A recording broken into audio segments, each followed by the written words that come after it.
Hello guys, welcome to my YouTube channel HFY Lustrum.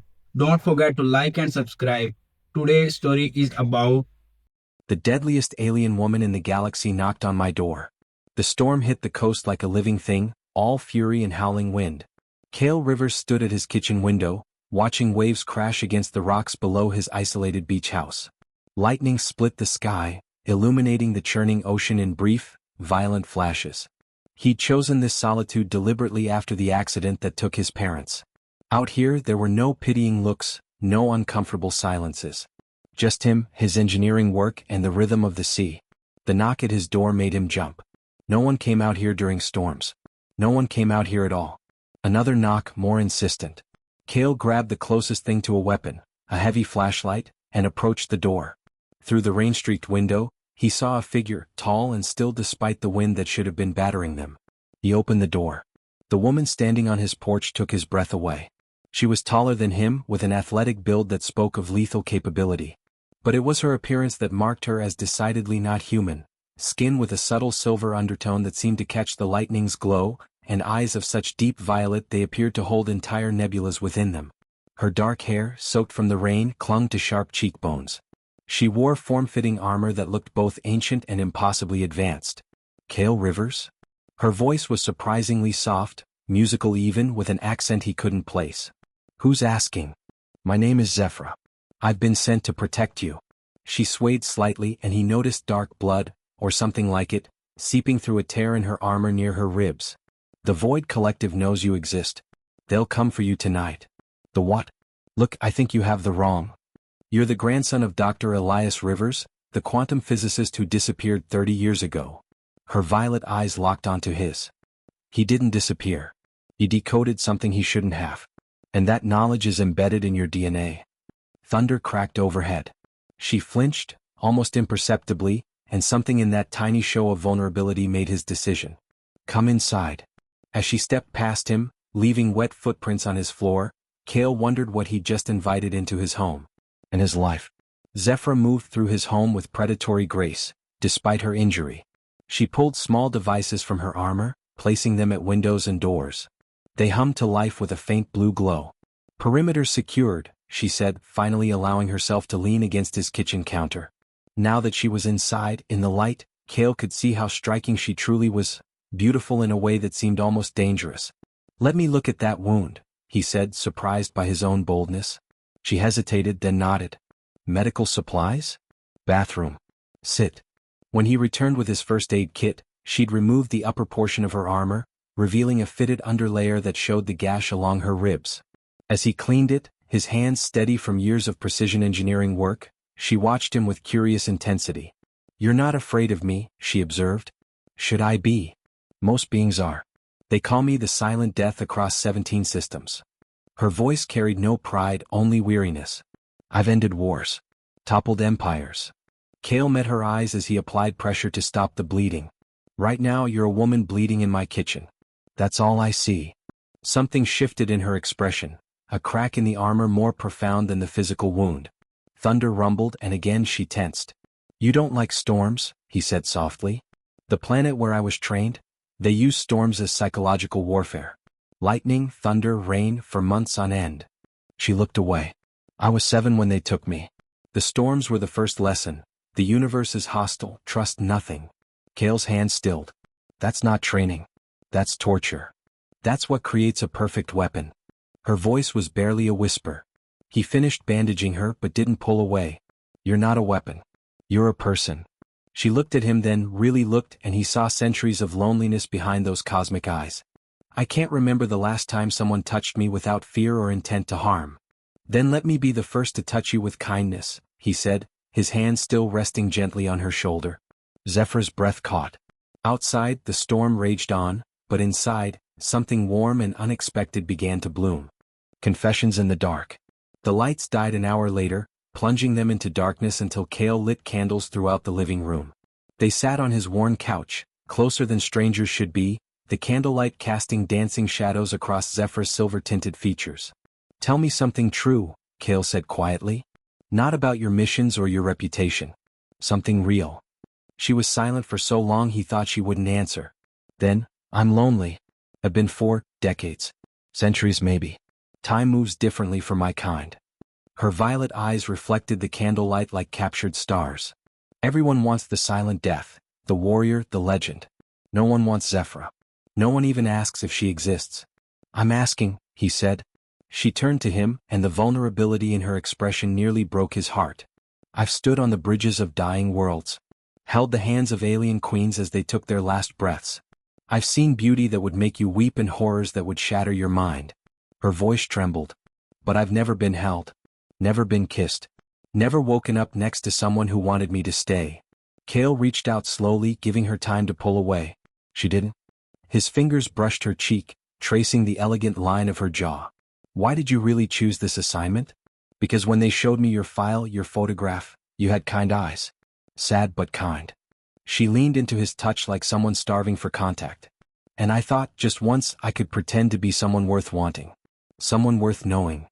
Zeph, he whispered, using the nickname that felt natural on his tongue. You don't have to pretend with me. I don't know how to be anything else. Then learn. With me. He brushed a strand of damp hair from her face, tucking it behind her pointed ear. She closed her eyes, a single luminescent tear trailing down her cheek. His thumb caught it. I've killed people for touching me uninvited, she said, but there was no threat in it, only wonder. I'll stop whenever you ask. Please don't stop. He leaned in, drawn by something bigger than logic or fear. Her lips were inches from his when her eyes snapped open, suddenly alert. One of her devices pulsed red. They're here, she whispered, but her hand caught his wrist. Cale, after this? After this we continue, he promised. She nodded, something fierce and hopeful flashing in her eyes, before she moved to the window with lethal purpose. In the eye of the storm. The attack came swift and brutal. Through the window, Cale saw shadows materializing from the storm, 3 figures in dark armor, crackling with unnatural energy. Zephyra moved like liquid death. She was through the door before Cale could blink, and what followed was a dance of violence so precise it was almost beautiful. Her body became a weapon, strikes that defied human capability, movements that seemed to bend physics itself. Within minutes, the threat was neutralized, the attackers retreating into the storm or lying unconscious in the sand. When she returned, there wasn't a scratch on her, but she was breathing hard, not from exertion, Cale realized, but from the adrenaline of keeping him safe. You're incredible, he breathed. You're not afraid. She said it like an accusation and a prayer combined. You watched me kill and you're not afraid. I watched you protect. He crossed to her, cupped her face in both hands. There's a difference. Something broke loose inside her. She grabbed his shirt, pulling him close with trembling hands. I don't know how to do this. I've toppled kingdoms, but I don't know how to. Just be here. With me. That's all. The storm had passed its peak, leaving only gentle rain. In the candlelit room, Zephyra let herself be vulnerable in a way she never had before. Cale took her hand, pulled her close, and began to sway to music only they could hear.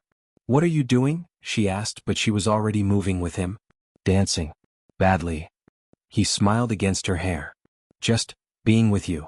Her arms wrapped around his neck, her body pressed against his. They moved slowly, intimate and unhurried, discovering the simple miracle of connection. Her silver skin was warm beneath his touch as his hands traced her spine. She shivered, but not from cold.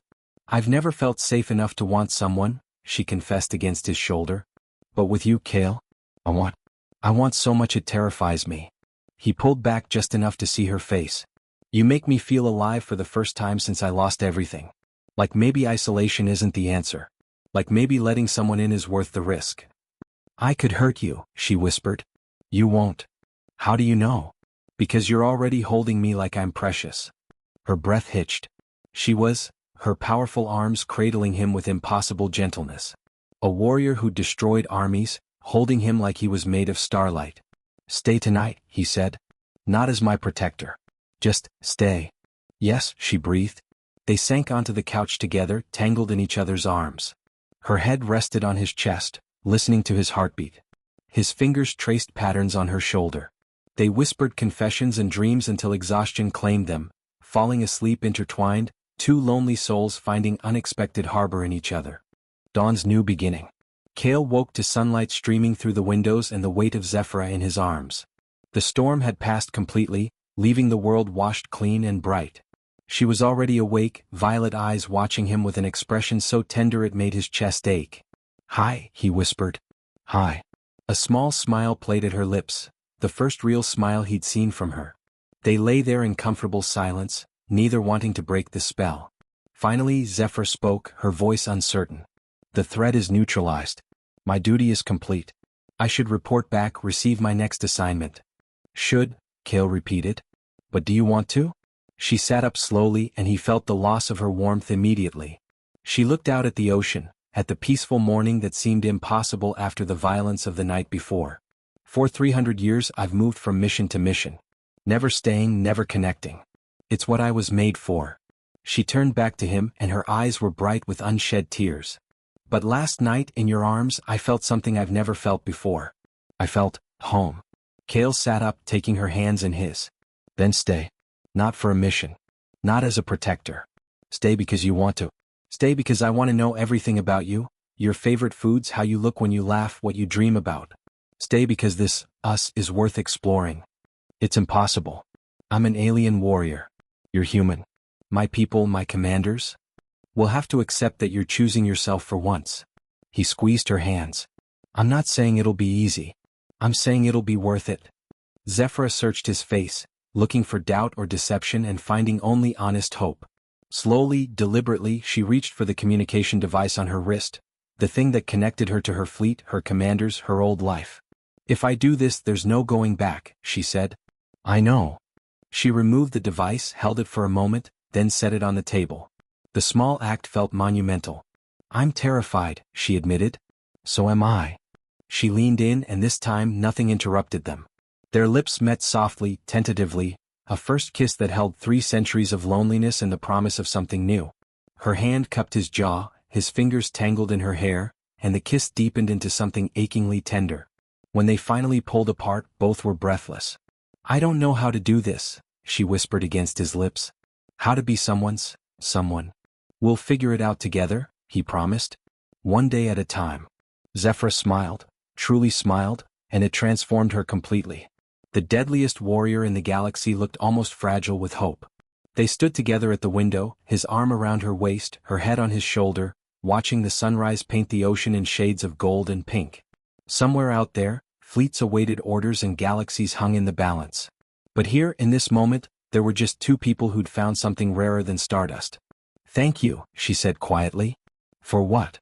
"For seeing me. Not the legend. Just me." He kissed her temple. "Thank you for knocking on my door." She laughed, a sound of pure joy that he knew he'd spend the rest of his life trying to hear again. Whatever challenges lay ahead, whatever complications arose from a human and an alien warrior choosing love over duty, they'd face them together. The deadliest woman in the galaxy had found her home. And Kale Rivers had found his reason to stop hiding from life. As the sun rose higher, burning away the last shadows of the storm, they turned from the window and toward each other, ready to discover what forever might look like, one precious day at a time. The end.